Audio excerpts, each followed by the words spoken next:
Te koto te whānau o Auckland Unitarians. Te koto ngā manahiri. No mai, hire mai ki te whare karakia a te atua. Te koto tēnā tato katoa.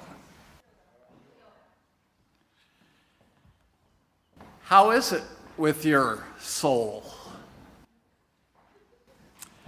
This is the question that John Wesley, Anglican priest and founder of Methodism, was known to ask of participants in small reflection groups.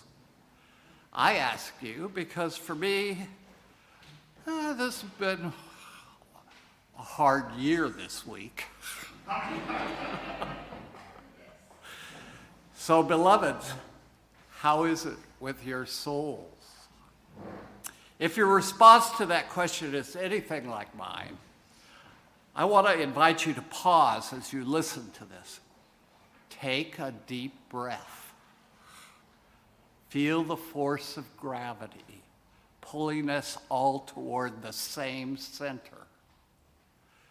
Whatever helps you feel more rooted and less alone. And once you feel that rootedness and connection, hear this. You are loved beyond belief. You are enough. You are precious. Your work and life matter, and you are not alone. You are part of a we, a great cloud of witnesses, living and dead, who have insisted that this beautiful broken world of ours is a blessing worthy of both deep gratitude and fierce protection.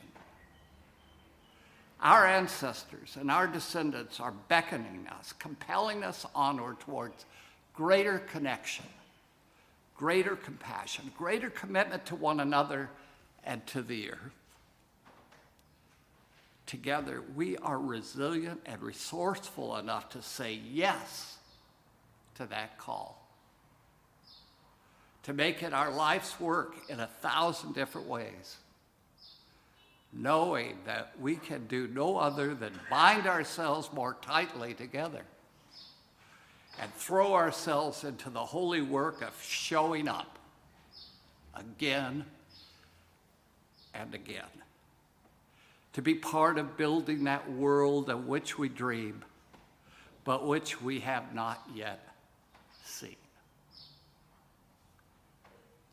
Now let us light our chalice, sing a song, reflect on the world we have been given, the world we seek for our grandchildren, and find strength in our hope, our love, our passion for justice, our solidarity.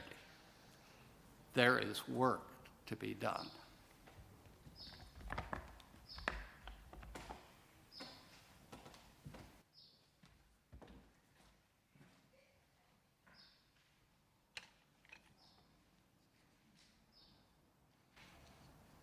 Take from life its coals, not its ashes.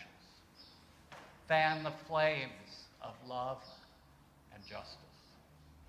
Join hands and hearts in common endeavor, and there will be no limit to what we can achieve together. Please join me in the covenant of our congregation in your order of service. Life is the doctrine of this church. The quest for truth is the sacrament, and service is its further. Come together in peace, to seek knowledge and freedom, to serve humankind in fellowship, to the end that all souls shall grow. Thus do we covenant with each other and with our God.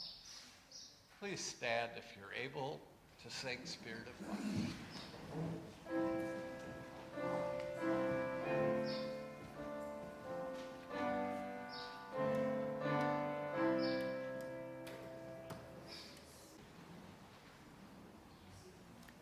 I'd like to share a reading by Elizabeth Nguyen entitled, "There is No Easier Way." I once saw a little sign carved in wood that read, "There is only the hard way." Many of us have been harmed by theology that told us that suffering was a sacrifice that would bring us closer to God. Many of us were told that our suffering would redeem us, even when we knew that actual redemption would have been to be free from suffering to begin with. Many of us are only here because of the sacrifices of others. So much of what is possible to carve out in this world requires some giving up, some letting go, some sacrifice. That is the truth of that little wooden sign. There is no easy way. There is only the hard way. In particular, the work of justice often asks us to do impossible, hard, terrifying things. There is no easier way. There is only this one hard way. Folks with more privilege sometimes get caught up here. If it's hard, maybe we're doing it wrong. We tell ourselves we're lulled by our experiences of choosing between a hard choice and an easier one. Folks with less privilege know that many of our choices are between a horrific choice and a horrific choice. We learn to live with that and keep going. Many of us want to do the right thing, the just thing, the generous thing, and also to not have to give anything at all. We want to share our opinions, but not actually donate our evenings, our weekends, our doing dishes while on the conference call to get to understand the work enough to be able to offer meaningful thoughts. We want people to trust us and let us shape the vision, but not actually risk inviting folk out to tea, dinner, beers, or church to build a relationship that endures and carries us forward. We may want to post the cute meme without actually making the phone call to the city councilor or state representative. We want to be part of that powerful, courageous, game-changing direct action without the long past midnight planning meetings, the messy decisions, the frayed relationships, and the constant wondering if this is even worth it. We want to talk about being bound together in interdependence, but do not actually want to give our guest room to a stranger, give a paycheck to someone we've never met, or turn our schedule inside out to do what needs to be done. The word sacrifice might be too much mess for some of us, too tainted by oppression and coercion. What matters more is that we are willing to live our lives in the shape of what is being asked, not hope that what we are asked to do will fit the shape of our lives.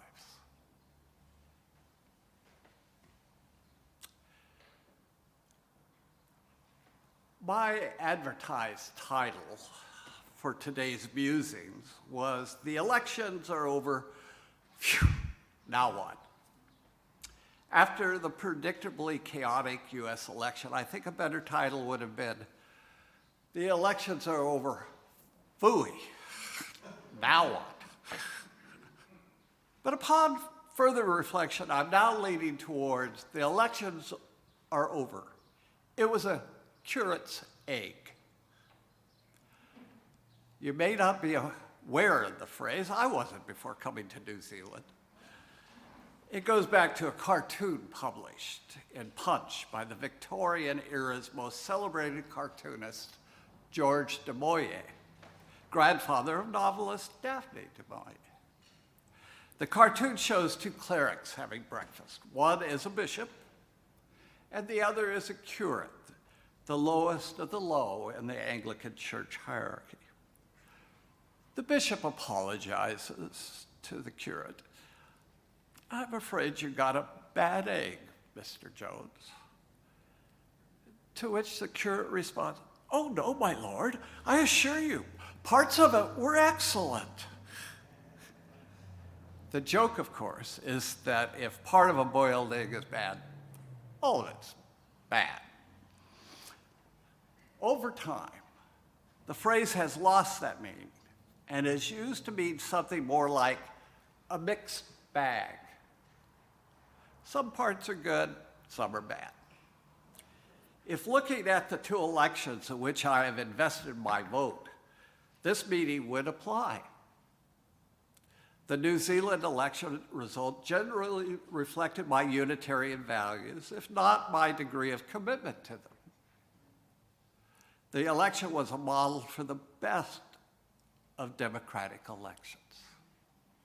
The US election, even as we now know Biden is ultimately going to be sworn in as president, reveals a country so polarized that little, if any, good will result from it. By itself, it reflects the original meaning of the curate's egg. There's not much to celebrate. But in conjunction with the New Zealand election, the more contemporary meaning applies. It's just the hard to swallow part of a mixed bag. That's what happened. Now what? There is not much we can do about the US situation, even if we are mesmerized by watching the train wreck. The best we can hope for is to avoid the shrapnel as the Civil War 2.0 escalates. Our focus needs to be here. My fear is that having a government that appears to largely reflect and support our 7 principles will lull us into complacency, thinking there's little left to do. Relieved that our election is over, I want to think that that was the end of the story, not the beginning of a new one. It has been exhausting. But that is not the case. We need to give ourselves a moment to decompress, take a breath, and then start writing the next chapter of our common story. Unitarians have a long history of social activism. We were at the heart of promoting religious tolerance, democracy, the abolition of slavery, women's rights, labor rights, civil rights, inclusion of the rainbow community, to name only some. We can be proud of that history, but now it's our turn to make history. I have the hope that our great-grandchildren might look back on us and be proud of their ancestors. Proud because we dismantled structural racism, eradicated colonial oppression, saw the nation's wealth more evenly distributed, achieved zero carbon emissions, encouraged diversity, fulfilled Tiriti o Waitangi obligations, attained full gender equality in all aspects of our society, significantly reduced violence against women and children, and anything you would like to add. I hope they will celebrate New Zealand being a model of social, economic, and earth justice for the rest of the world. That is a full plate So we best get started taking small bites. To be effective, we need to understand the 4 rules required for social change. Bill Moyer's book, Doing Democracy, the map model for organizing social movements, addresses this issue. The following is an extract that summarizes the roles. Activists need to become aware of the roles they and their organization are playing in the larger social movement. There are 4 different role activists and social movements need to play. There are 4 different roles activists and social movements need to play in order to successfully create social change: the citizen, the rebel, the change agent, and the reformer. Each role has a different purpose, styles, skills, and needs, and can be played effectively or ineffectively. Social movement activists need first to be seen by the public as responsible citizens. They must win the respect and ultimately the acceptance of the majority of ordinary citizens in order for their movements to succeed. Consequently, effective citizen activists need to say yes to those fundamental principles, values, and symbols of a good society that are also accepted by the general public. Let me just note that that's kind of been my strategy in ministry all these years. I try to look safe and be dangerous. At the same time, activists must be rebels who say a loud no and protest social conditions and institutional policies and practices that violate core societal values and principles. Activists need to be change agents who work to educate, organize, and involve the general public to actively oppose present policies and seek positive, constructive solutions. Finally, activists must also be reformers who work with the official political and judicial structures to incorporate solutions into new laws and the policies and practices of society's public and private institutions. Then they must work to get them accepted as the conventional wisdom of mainstream society. Both individual activists and movement organizations need to understand that social movements require all 4 roles and that participants and their organizations can choose which ones to play depending on their own makeup and the needs of the movement. Moreover, they need to distinguish between effective and ineffective ways of playing these roles. Understanding a social movements need to have all 4 roles played effectively can help reduce antagonism and promote cooperation among different groups of activists and organizations. We are a small congregation. Bigger today, though, when you have something to celebrate. We can identify with Truman the turtle I read about to the children. The task seems almost impossible. That is no excuse not to do our part.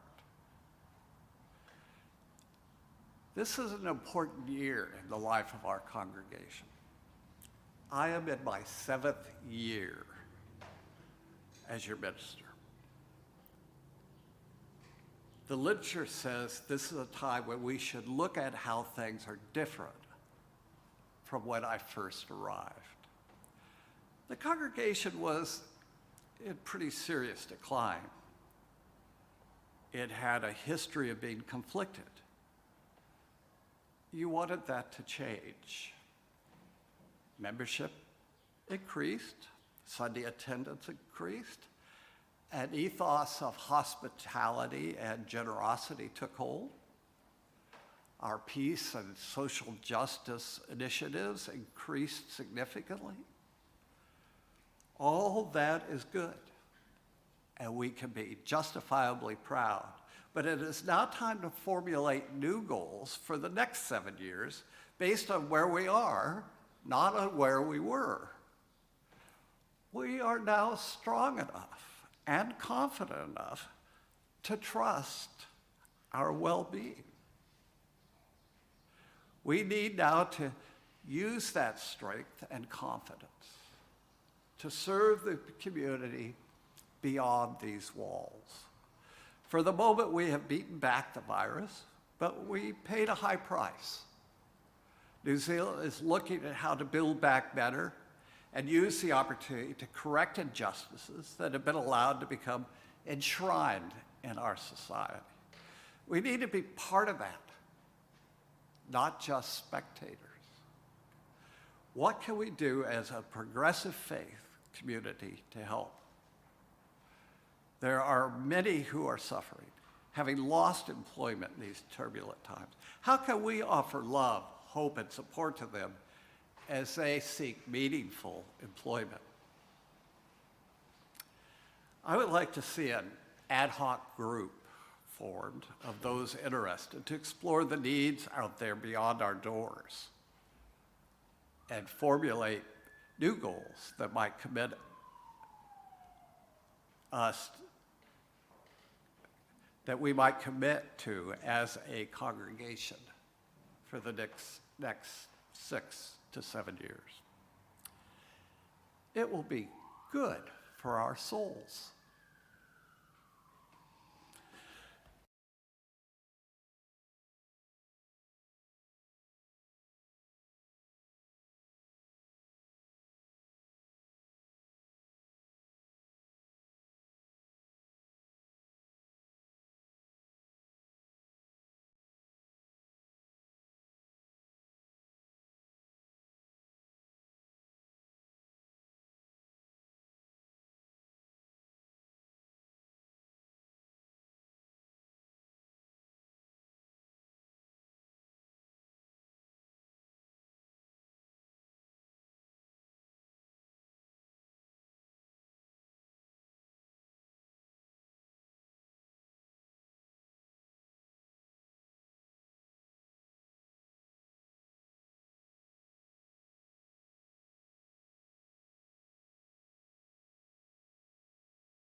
Please join me in the words for extinguishing our chalice. We extinguish this flame, but not the light of truth. Before the communion, the fire commences. These we carry in our hearts until we are together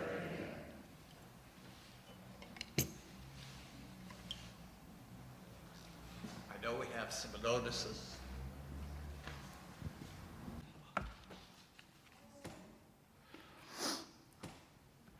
My closing words for today. The road that lies ahead is a long one, and the pace of progress will sometimes feel glacially slow. Never forget that glaciers over time can carve out Grand Canyons and Great Lakes. Moving tectonic plates can rise up mountains over millennia, or they can explode awe-inspiring volcanoes in milliseconds.